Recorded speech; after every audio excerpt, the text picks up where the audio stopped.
शुरू करें।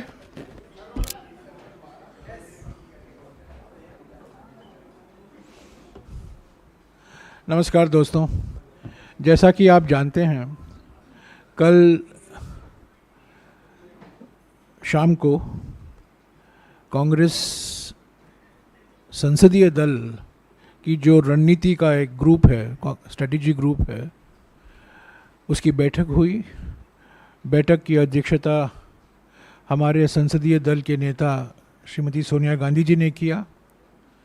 कांग्रेस अध्यक्ष मल्लिकार्जुन खड़गे जी भी मौजूद थे और उसमें लंबी बातचीत हुई कि ये जो 5 दिन का विशेष सत्र आने वाला है 18 तारीख से, उसके लिए हमारी क्या रणनीति होनी चाहिए। उसके बाद में कल रात को 8 बजे मल्लिकार्जुन खड़गे जी ने एक बैठक बुलाई अपने घर में 8 बजे रात को। सारे जो फ्लोर लीडर्स हैं इंडिया पार्टी के, लोकसभा में और राज्यसभा में, सारे फ्लोर लीडरों की बैठक हुई और उस बैठक में भी चर्चा हुई कि ये विशेष सत्र में इंडिया पार्टी की ओर से क्या रणनीति होनी चाहिए। और ये तय हुआ कि हम ये सत्र का बहिष्कार नहीं करेंगे। ये मौका है हमारे लिए जनता के मुद्दों को उठाने के लिए, और हम पूरा प्रयास करेंगे कि अलग अलग पार्टियां अपने मुद्दे उठाएंगे। हालांकि समय सीमित है 5 दिन के लिए। और ये भी तय किया गया कि सोनिया गांधी जी प्रधानमंत्री को एक खत लिखेंगी और जो बातचीत हुई है इंडिया पार्टी के बैठक में, कांग्रेस संसदीय दल के बैठक में, उस बातचीत से जो निकला है, जो एक आम सहमति बनी है, वो प्रधानमंत्री के समक्ष रखेंगी। तो आज सुबह सोनिया गांधी जी ने प्रधानमंत्री को एक खत भेजा है। उसकी कॉपी आपको मिल जाएगी अगले 4-5 मिनटों में। मैं मोटे तौर से उस खत में क्या है उसकी जानकारी दूंगा। पहली बात जो सोनिया जी ने कहा है उस खत में कि ये बैठक बुलाई गई है बिना बातचीत करके, कोई मशवरा नहीं हुआ है, कोई वार्तालाप नहीं था अलग अलग राजनीतिक दलों के साथ। मनमानी अपने ही बल में एक तरफा निर्णय लिया गया कि 5 दिन का सत्र होगा 18 तारीख से। दूसरी बात, जब कभी विशेष सत्र होता है कार्यसूची पहले तय की जाती है और कार्यसूची जो एजेंडा है, जो कार्यसूची है, वो सभी पार्टियों से बातचीत करके एक बार, जैसा कि मैंने कहा, सर्वसम्मति तो असंभव है पर एक आम सहमति बनाने की प्रयास होती है सरकार की ओर से। पर यह पहली बार हो रहा है कि विशेष सत्र बुलाया गया है और एजेंडा, कार्यसूची की जानकारी हमारे पास नहीं है। यह बहुत दुर्भाग्यपूर्ण है। और तीसरी बात जो उन्होंने खत में लिखा है कि जो बुलेटिन में छपा है, जो सांसदों ने अपने बुलेटिन, लोकसभा बुलेटिन में और राज्यसभा बुलेटिन में पढ़ा है, मैंने भी पढ़ा है कि 18 तारीख सरकारी बिजनेस, 19 तारीख सरकारी बिजनेस, 20 तारीख सरकारी बिजनेस, 21 तारीख सरकारी बिजनेस, 22 तारीख सरकारी बिजनेस, यानी कि 5 के 5 दिन गवर्नमेंट बिजनेस के लिए एलोकेट किया गया है। तो ये नामुमकिन है, ये दुर्भाग्यपूर्ण है, पर हो गया है। हमारे ओर से हम पूरा प्रयास करेंगे, सभी पार्टियां, कांग्रेस पार्टी, इंडिया पार्टी की जो मुद्दे हैं, जो हम उठाना चाहते थे पिछले सत्र में, हम उठा नहीं पाए सरकार की मनमानी के कारण। सरकार की जो मंशा थी, सरकार नहीं चाहती थी कि सत्र चले, इसीलिए वो हमारी मांगों का नज़रअंदाज किया। पर इस बार सोनिया जी ने प्रधानमंत्री को कहा है कि हमारे ओर से 9 महत्वपूर्ण मुद्दे हैं जो हम उठाना चाहते हैं लोकसभा में, राज्यसभा में। किस नियम के अनुसार उठाए जाएंगे उस पर बातचीत हो सकती है। हम उस पर कोई ये नहीं कह रहे हैं कि इसी रूल के तहत होना चाहिए। हम कह रहे हैं कि प्राथमिकता बहस पर है, प्राथमिकता है चर्चा होनी चाहिए। किस रूल के तहत, किस नियम के तहत, वो हम बातचीत कर सकते हैं सरकार और इंडिया पार्टियों के बीच में, और अलग अलग पार्टी के बीच में बातचीत हो सकती है। तो जो 9 मुद्दे का जिक्र किया गया है इस चिट्ठी में, सोनिया गांधी जी की चिट्ठी में, मैं आपको मोटे तौर से गिना लूँगा और यह जो आपको खत मिल जाएगा आपको इस पर और जानकारी मिल जाएगी। पहला मुद्दा है जो मौजूदा आर्थिक स्थिति है, जो कमर तोड़ महंगाई है, बढ़ती हुई बेरोजगारी है, आर्थिक विषमताएं हैं, और जो खास तौर से सूक्ष्म, लघु और मध्यम उद्योगों के परेशानी को लेकर जो हम मुद्दा उठाने चाहते थे पिछले सत्रों में, हम उठा नहीं पाए। हम चाहते हैं कि इस पर 2 घंटे, 3 घंटे, 4 घंटे का बहस हो। जिस दिन होगा वो तय हो सकता है, पर जो मौजूदा आर्थिक स्थिति है, खास तौर से आवश्यक वस्तुओं पर जो कीमतें बढ़ रही हैं, बेरोजगारी बढ़ रहा है और रोजगार मेले लगाए जा रहे हैं, विषमताएं बढ़ रही हैं और एमएसएमई, सूक्ष्म, लघु और मध्यम उद्योग परेशानी में है हर एक राज्य में, उसको लेकर एक बहस होने की ज़रूरत है। दूसरा मुद्दा जो सोनिया जी ने जिक्र किया है, किसान संगठनों के साथ सरकार की बातचीत हुई थी, आंदोलन था, आपको याद है, 3 काले कानून लाए गए थे, उस पर आंदोलन हुई। बाद में सरकार को मजबूरी से उन कानूनों को वापस लेना पड़ा, पर कुछ समझौता हुआ था, कुछ वादे किए गए थे एमएसपी को लेकर, खास तौर से कानूनी गारंटी एमएसपी को देने की बातचीत हुई थी और किसान संगठनों के अलग अलग मांगे भी थी। उस पर क्या कार्रवाई हुई है, उसकी मौजूदा स्थिति क्या है, एमएसपी को लेकर लीगल गारंटी के मुद्दे पर सरकार की मंशा क्या है, इस पर चर्चा हो, सोनिया जी ने जिक्र किया है। तीसरी मांग जो हमारी है, जो अडानी बिजनेस ग्रुप को से लेकर जो खुलासे हुए हैं हमारे मीडिया में, अंतर्राष्ट्रीय मीडिया में, और रोज कुछ ना कुछ छपते रहता है, इस पर जांच हो रही है। एक विशेष समिति का गठन किया गया सुप्रीम कोर्ट के द्वारा, सेबी की जांच हो रही है, पर यह बिल्कुल साफ हो गया है कि बिना जेपीसी से इसका पूरा खुलासा नहीं हो सकता। जो तथ्य हैं, जो रिश्ते हैं अडानी के और मोदी सरकार के बीच में, और जो एकमात्र लाभार्थी हैं मोदी सरकार की आर्थिक नीतियों के, जो अडानी बिजनेस ग्रुप है, उसके जो खुलासे हुए हैं, उस पर जेपीसी का गठन होना बहुत ज़रूरी है। ये मांग हम पिछले 6 महीने से कर रहे हैं, 7 महीने से कर रहे हैं, पर ये मांग हम फिर से दोहरा रहे हैं और सोनिया जी ने इसको प्रधानमंत्री को भी अवगत कराया है। चौथा मुद्दा है कास्ट सेंसस को लेकर, जातीय जनगणना को लेकर।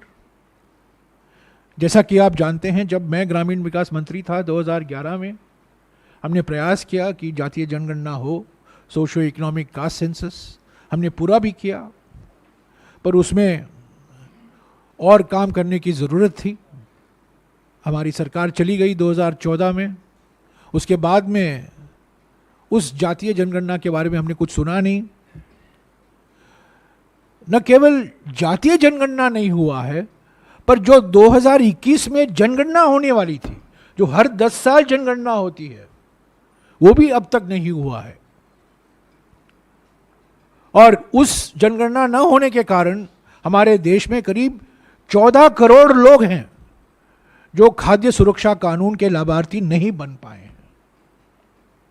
तो जनगणना होना जरूरी है, और खास तौर विशेष तौर से जातीय जनगणना होना जरूरी है, क्योंकि जो सरकारी कार्यक्रम है, हमारे सामाजिक न्याय के कार्यक्रम है, सामाजिक सशक्तिकरण के कार्यक्रम हैं, नीतियां हैं, उसको और मजबूती देने के लिए ये जातीय जनगणना होना जरूरी है, अनिवार्य है। पांचवा मुद्दा है संघीय ढांचा पर जो आक्रमण हो रहा है। अलग अलग राज्यों में आप देख रहे हैं, तमिलनाडु में देखा है आपने, केरला में देखा है, कर्नाटक में हमारा अन्न भाग्य गारंटी को रोका गया था। अलग अलग राज्यों में राज्यपाल की भूमिका रोज हम उसके बारे में पढ़ने को मिलता है। पर यह साफ हो गया है कि ये संघीय ढांचा पर एक जानबूझकर एक प्लान रणनीति के कारण है कि राज्यों को, खास तौर से जो राज्य बीजेपी शासित राज्य नहीं है, उनके सामने मुसीबतें खड़ा करना, उनको परेशानी में डालना, उनकी जो संवैधानिक हक है, जो संवैधानिक अधिकार हैं, उनको न देना, ये सब मोदी सरकार की रणनीति है। और ये हम उठाना चाहते हैं, इस पर बहस होने की ज़रूरत है। और सोनिया जी ने प्रधानमंत्री को कहा है कि ये जो सेंटर स्टेट रिलेशन को लेकर सभी कई राज्यों में जो चिंता जताई गई है, कई मुख्यमंत्रियों ने भी कहा है, इस पर चर्चा ज़रूर कराइए। छठा मुद्दा है जो प्राकृतिक आपदाएं हैं। खास तौर से हमने देखा है कुछ राज्यों में अत्यधिक बाढ़, हिमाचल प्रदेश जैसे राज्यों में अत्यधिक बाढ़ के कारण लाखों लोग विस्थापित हुए हैं, नुकसान पहुंचा है। और एक राज्य में अत्यधिक बाढ़ हो रहा है, दूसरे राज्य में, महाराष्ट्र जैसे राज्य में अत्यधिक सूखा हो रहा है। तो ये अत्यधिक बाढ़ और अत्यधिक सूखा ये प्राकृतिक आपदाएं हैं, पर अब तक इसको प्राकृतिक आपदा घोषित नहीं किया गया है। ये चिंता का कारण है, चिंता का विषय है। और प्राकृतिक आपदा में जिला सरकार, पंचायत, नगरपालिका, राज्य सरकारों की भूमिका तो है, पर सबसे अहम भूमिका केंद्र सरकार की होती है। राहत केंद्र सरकार से आता है, कैलेमिटी रिलीफ केंद्र सरकार के माध्यम दिया जाता है। तो ये कई राज्यों ने ये बात उठाई है, और न केवल बीजेपी जो विपक्ष के राज्य हैं, पर सभी राज्यों में जो प्राकृतिक आपदाएं से पीड़ित हैं, या तो अत्यधिक बाढ़ या अत्यधिक सूखा, तो इस पर हम समझते हैं कि वक्त आ गया है इसको संसद में चर्चा हो, और सोनिया जी ने इसका भी जिक्र किया है। सातवां मुद्दा चीन से लेकर है। आप जानते हैं 19 जून 2020 को प्रधानमंत्री ने स्वयं चीन को एक क्लीन चिट दे दिया था, पर उसके बावजूद आज हमारे ज़मीन पर चीन बैठा हुआ है। लद्दाख और अरुणाचल प्रदेश में हमारी सीमाओं पर गंभीर समस्याएं पैदा हुई हैं, चुनौती है हमारे लिए, विदेश नीति के लिए। पर इस पर 3 साल से बहस नहीं हो पाई है, एक शब्द नहीं बोला गया है। हालांकि जो शब्द बोले गए हैं 19 जून 2020 को, वो एक क्लीन चिट दिया गया है प्रधानमंत्री से, और इसकी कीमत हमें भारी तरीके से चुकानी पड़ी है। पर इस पर बहस होना चाहिए, और अगले रणनीति क्या, एक सामूहिक संकल्प हम दिखाएं हैं इसको लेकर, सिर्फ आलोचना के लिए नहीं, पर हम चाहते हैं एक सामूहिक संकल्प संसद की ओर से दुनिया के सामने रखा जाए कि यह हमारे लिए सबसे बड़ी चुनौती है, और इसका मुकाबला हम एकजुट होकर करेंगे। 8वां मुद्दा जो सांप्रदायिक तनाव पैदा किए जा रहे हैं, मिसाल के तौर से हरियाणा जैसे राज्यों में, ये चुनावी रणनीति तो है ही, पर सांप्रदायिक तनाव कई राज्यों में प्रयास की जा रही है। कभी कभी जो संस्थाएं हैं, बोला जाता है ये फ्रिंज एलिमेंट हैं, पर कभी कभी नॉन फ्रिंज एलिमेंट भी इसमें शामिल हैं। तो सोनिया जी ने कहा है कि जो कम्युनल टेंशन है, सांप्रदायिक तनाव है, अलग अलग राज्यों में एक भय का वातावरण बनाया गया है, एक माहौल बन गया है भय का। लोग चिंतित हैं, सब लोग चिंतित हैं, लोगों को निशाना बनाया गया है। इस पर चर्चा हो। और आखिरी मुद्दा जो उन्होंने जिक्र किया है मणिपुर को लेकर, 4 महीने हो गए हैं, सुप्रीम कोर्ट ने कहा है संवैधानिक संस्थाएं सब खत्म हो चुकी हैं, आज भी लोग पीड़ित हैं, लाखों लोग विस्थापित हैं। और आज ही हमें पढ़ने को मिला है कि अगले 5 दिन के लिए, जब हम G20 मना रहे हैं दिल्ली में, 5 दिन के लिए इम्फाल घाटी में कर्फ्यू लगाया गया है। तो अगर स्थिति नॉर्मल है तो 5 दिन के लिए पूरा कर्फ्यू क्यों लगाया गया है? तो ये 9 मुद्दे हैं सोनिया जी के खत में। और उन्होंने कहा है कि एक रचनात्मक सहयोग के भावना से, इन्होंने ये शब्द इस्तेमाल भी किया है, इस रचनात्मक सहयोग के भावना से आप ये तय कीजिए, समय दीजिए और बताइए कि इन मुद्दों पर एक मौका मिलेगा सभी पार्टियों को अपनी बात रखने का। न सिर्फ हमारी पार्टी, सभी पार्टी, बीजेपी की पार्टी भी चाहेगी कि इन मुद्दों पर वो भाग लें, पर इस पर चर्चा होना ज़रूरी है। इसके अलावा कुछ राज्यों में भी ऐसे हैं, महत्वपूर्ण मुद्दे हैं। तमिलनाडु में लेकर नीट का मुद्दा है, महाराष्ट्र को लेकर मराठा आरक्षण का मुद्दा है। ये भी वहाँ के पार्टी जो सांसद हैं वो इस सत्र में उठाना चाहेंगे और वो मौका उनको भी मिलना चाहिए। तो आपको खत मिल जाएगा।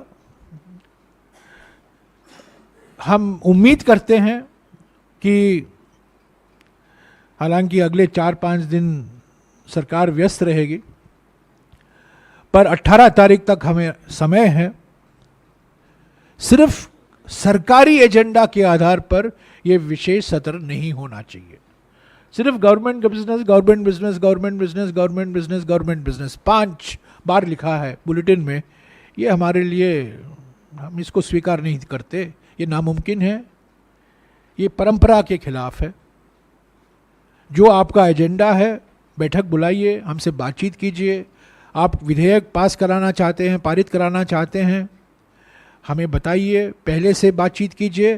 पर सबसे महत्वपूर्ण बात, रोज जो 6 घंटे या 5 घंटे हम मिलेंगे, उसमें से 1.5 या 2 घंटे या 2.5 घंटे इन मुद्दों पर चर्चा हो, किसी भी नियम के आधार पर चर्चा हो। हम चाहते हैं कि ये 5 दिन का सत्र चले, हम इसमें भाग लेंगे, हमारी मांग समक्ष रखेंगे, चेयरमैन साहब के समक्ष और स्पीकर साहब के समक्ष। और हम जानते हैं कि निर्णय तो सरकार ही लेगी कि क्या ये मुद्दे लिया जा सकता है नहीं या नहीं। पर हम चाहते हैं कि इन 9 मुद्दों पर ज़रूर चर्चा हो और भरपूर हम इस पर भाग लेंगे। ऐसा नहीं कि हम सिर्फ हमारी बात रखकर हम निकल जाएंगे, ऐसा नहीं है। बात सुनेंगे, हम बात भी बोलेंगे। अंत में मैं यही कहूँगा कि ये एक तंत्र का जो तोप चलाया जा रहा है, बिना कोई जानकारी के, बिना कोई मशवरे के, बिना कोई वार्तालाप के, बिना कोई बातचीत के सदन को बुलाना, सदन का जो एजेंडा है, जो कार्यसूची है, उसको एक राज रखना, ये एक तंत्र का तोप है। हम अपने आप को, प्रधानमंत्री अपने आप को, हमारे देश को मदर ऑफ डेमोक्रेसी कहते हैं, पर अब मदर ऑफ डेमोक्रेसी में अगर लोकतंत्र की शहनाई नहीं बजती है पर सिर्फ एक तंत्र का तोप चलाया जाता है, ये कोई लोकतंत्र नहीं है। शुक्रिया। अगर आपके कोई सवाल है मैं लूंगा। हम चर्चा चाहते हैं, हमारी मांग है कि इस पर जेपीसी हो। आप खत में भी हमने लिखा है इन मुद्दों पर चर्चा होना जरूरी है, और मुद्दा है जेपीसी का गठन अडानी मामले में, बिल्कुल स्पष्ट है।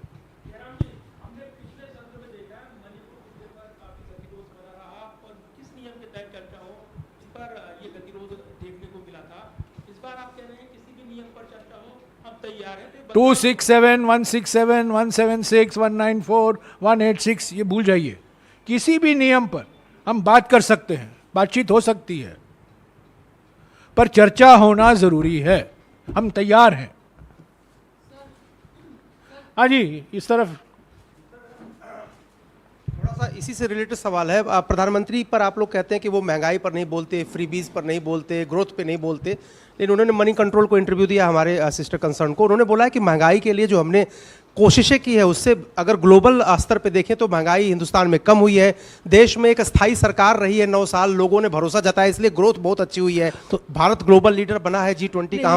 ये सब बोलने दीजिए। संसद के अंदर जब विषय महंगाई का विषय लिया जाएगा, जब मौजूदा आर्थिक स्थिति है उस पर विषय लिया, चर्चा होगी, उस पर वित्त मंत्री बोलेंगी, अलग अलग मंत्री बोलेंगे, बोलने दीजिए, पर हमें भी मौका दीजिए।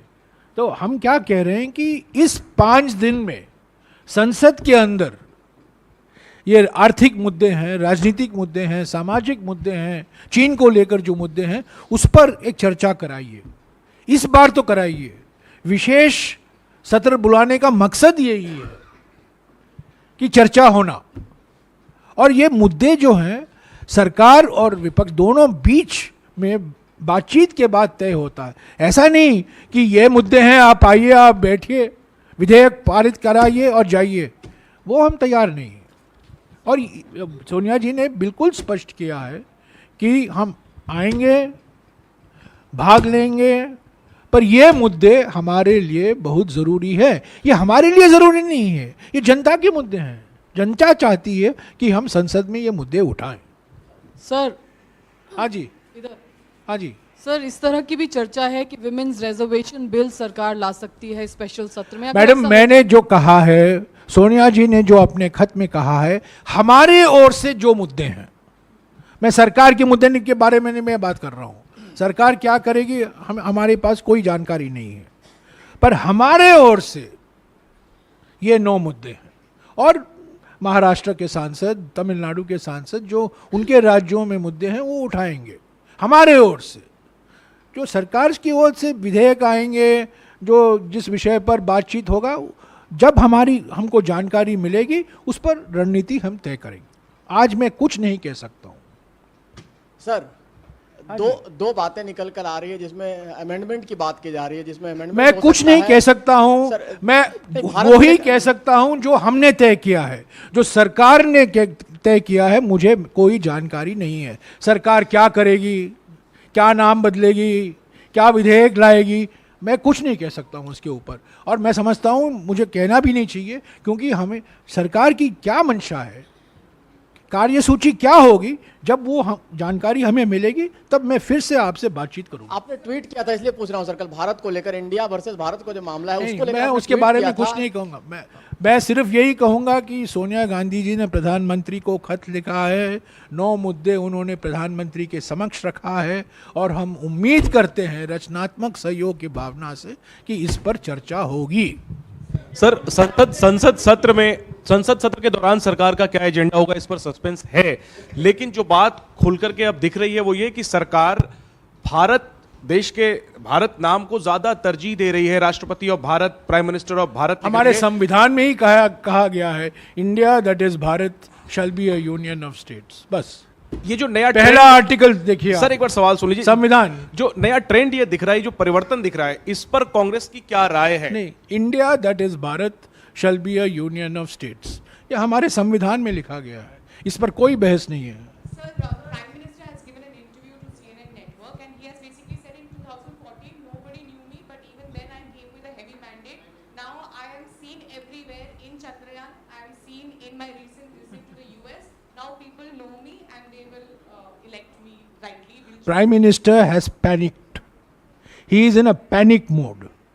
Prime Minister is not only fatigued, but he is also in panic mode.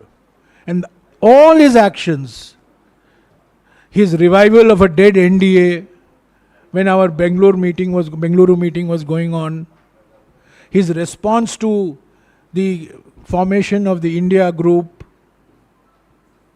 then his unilateral decision to call this 5-day session. These are all symbols of a panic-stricken administration. So not only is he fatigued, it is a case after 9 years, maximum fatigue, maximum panic. That is what the Prime Minister's approach is. Sir Jairam साहब, सवाल अंग्रेजी में था, इसीलिए मैंने जवाब अंग्रेजी में दिया।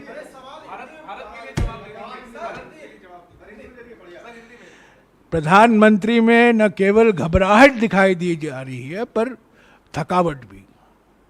मैक्सिमम घबराहट, मैक्सिमम थकावट।